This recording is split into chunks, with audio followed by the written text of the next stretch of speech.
Welcome to Break Off. This is our very last instalment from the 2015 Dapper Masters. You can already hear the set being dismantled behind me, but the memories of this great final will linger very, very long, especially in the mind of Shaun Murphy. 10 frames to 2, reversing the result from 2012 when Neil Robertson won 10-6. It was so one-sided. Murphy was sensational in sealing the triple crown that he started with the world title in 2005. Roared on by his mum and his fiancée, it was quite some night for Murphy et al. Here are his thoughts after winning the Dapper Masters. Has it begun to sink in, because you are a student of the game, and I know, perhaps the media overhyped the Triple Crown, but it is a very, very special achievement. It's taken 10 years from start to finish, richly deserved. Are you still pinching yourself? Yeah, absolutely. I'm going to be pinching myself for days and weeks to come. It's an unbelievable feeling to have achieved something I've striven for since I was 8 years of age. And now I've got to work out what I want to go and try and do now. But I mean, we've seen the standard it takes to get to the top of the rankings. Neil's a phenomenal world number one. He's a great ambassador for the sport. He's a credit to our sport. He's a great guy. And he really is the benchmark. Were you surprised at how quickly you raced to a really solid lead? I mean, that was the most emphatic Masters victory since Davis against Hallett, I think, back in 1988. You probably would have expected it to be closer. Well, a few years ago, as I say, he took a very, very strong lead against me. So I knew a good start was important. But snooker's a two-man game, and you can only play from where your opponent leaves you. I guess I was just lucky that he didn't start as well as he started a few other games. On that last clearance, when you know that the game is won and you can start to feel the energy and the noise from the crowd who are sharing in that moment, what goes through your mind? Are you concentrating on each ball, or do thoughts of coaches from previous years and defeats and turnarounds? How do you kind of keep all that turmoil, in abeyance? Well, you spend the match with blinkers on, thinking about nothing else but the ball in front of you. And I guess when you do get over the line, those barriers are removed. And poor old Steve Prest, from years and years ago, who sadly passed away, was my coach when I won the World Championships. Was a dear friend. He would have loved to have been here to see this. And I hope he's up there having a beer for me. Well, I'm sure he will be. Someone who will be having a beer with you this evening, or maybe a glass of champagne, if that's her tipple, is your mum. How nice to have her here to share this great historical moment for you and your whole family. Unbelievable. If I'd have known it was going to work like this, I'd have had her down from day one. But it's been so nice to be able to bring her down to what is probably the second biggest tournament in our sport, show her what it's all about, show her what her son does for a living. And she's really enjoyed it. She came down for Friday's match. She said, I'll come down for the first game. And when I won the first game, she said, yeah, I think I'll stay. So she's been here, she's loved it. I've loved having her here. Just finally, totally different mindset that you'll leave Ali Pali with than that which you departed with 12 months ago. What has been the key? We had 3 147s last year, started to pick up on the European tour, and here you are, having completed the Triple Crown. Quite a 12 months, perhaps the most significant 12 months of your career, maybe. Absolutely, and some of the snooker I've played in the last 6-7 months has been some of the best I've ever played. John Parrott asked me the other day, was I a better player today than when I won the world title at 22? And the answer is, emphatically yes. What's been the main change? A couple of things. I've worked harder than I've ever worked before in my life as a snooker player. I've spent hours in the club. When I think I've finished, I've done more. I've been having my dinners there, I've been living there, been in before the cleaners get there, living in the snooker room. And then I also decided that I was going to go back to a more aggressive style that just seems to suit me. That's how I want to play snooker. It's not always right. It's not always the right thing to do, but that's how I want to play. It's how I feel best. And this week it's worked. Enjoy the celebrations and have a fabulous second half of the season. Thank you very much. What an achievement for Shaun Murphy, and he's worked so hard to get back to the top of his game, Ivan. Yeah, amazing that he was here a year ago, lost 6-1 to Mark Selby in the semi-finals, and he was talking about quitting snooker.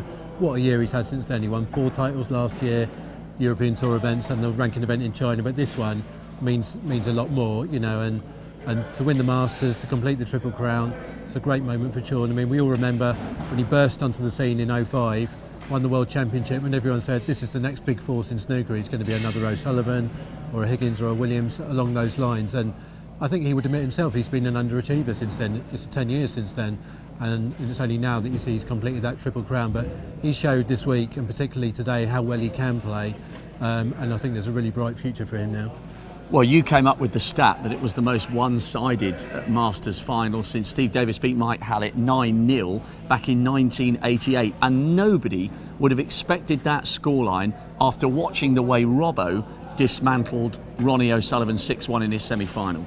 Yeah, and the way he played against Carter in the quarterfinals. Perhaps he left too much of that on the table, and maybe he's took for granted today the fact that he would play like that again. But I think the match just got away from Robertson early in the match. The first 2 or 3 frames, he was 3-0 down at the interval 6-2, which when it could have been 4-4, and then of course that huge frame at the start of the evening session where he looked like getting back to 6-3, which would have put a seed of doubt into Murphy's mind. He lost that 7-2, and then it's more or less all over. Well, Robbo, I'm sure, will bounce back. He is the world #1 still. He is a great champion. But Shaun Murphy is the 2015 Dafabet Masters champion. One final piece of news, very exciting. If you're a fan of the World Championship and you're a fan of Sheffield, Barry Hearn had a press conference this evening as Murphy was wrapping up the Dafabet Masters title. The World Championship will be staying at the Crucible up to and including 2017. And we grabbed a word or two with Barry about this fantastic development whilst the match here was in progress. Tonight is really to formally announce that we've reached agreement with Sheffield City Council, and Julie Dorr, the erstwhile leader of such council, I'm honoured to say has come down, made the trip down, found a lot of traffic on the North Circular, but still made it to Alexandra Palace to join me in announcing the extension of our agreement to stage the World Snooker Championships to a minimum period of another 3 years, taking us up to 2017 event, which of course will be our 40th anniversary. I don't know what that is, but I think that's a ruby, isn't it? It is, yes, so, it is. Julie and I, on the night of the 40th, are going out for a curry. Oh, and here's me thinking I'm getting something She thought nice she and shiny. It is ruby. As someone who's been involved with this fabulous World Snooker Championships at the fabulous Crucible since it began, God knows that makes me very old, and Julie obviously wasn't around at that stage. I'm honoured to say that we're going to stay at this magnificent venue, and we do so in the knowledge that, yes, of course, there was lots of other places that wanted to take this event with its global TV coverage of nearly 300 million viewers. Lots of venues that said, look, we can sell a lot more tickets, we're a bigger venue. But none of them had the magic of the Crucible, nor the history of the Crucible, nor the memories of days that will live in my lifetime and as one of the most important days of my life, and certainly from a sporting context, one of the great sporting venues in the world today. You know, I'm proud that we're delivering a global audience to Sheffield. I'm proud that we can capture these moments of magic that we've had. And going back over the years, from the black ball finish of Dennis Taylor to Jimmy White missing a simple black in the bottom pocket to win his first World Championship that he never won, so far, as he would say. Great memories, great venue, and as I've said before, to the fans that turn out and travel from all over the world with their Willy Wonka ticket to the chocolate factory, because this is a golden ticket if you're lucky enough to be able to get to the Crucible and to share the splendour that these great players deliver. Well, Barry Hearn is never short of a word or two, Ivan, but whatever spin you put on that, it is fantastic news for the history of the sport and the prestige that Sheffield has in hosting the championship, that it's there to stay. Yeah, I mean, every year we get rumours the World Championship's going to go to China, it's going to go to somewhere else in the UK, Germany, wherever. People are always asking that question, but Barry's always been very, very reassuring about that, and has always said as long as he gets the support of Sheffield Council and the BBC, then it will stay at the Crucible. The place has got so much history, everybody loves it there, the players, the fans, the officials. You know, it's just got that magic. Everybody remembers the first time they went there. As soon as you walk through those stage doors, you know, it all comes flooding back to you. And so it's great news for us, and great news for everyone who loves snooker. It certainly is. Well, we better finish before they completely dismantle the entire set. You might be able to hear the work going on around us to restore Ali Pali to its former glory before the snooker took hold. Shaun Murphy is the 2015 Dafabet Masters champion. That's it for break-off at this championship. Join us again, though, for the Welsh Open mid-February. But from Ali Pali, a very good night.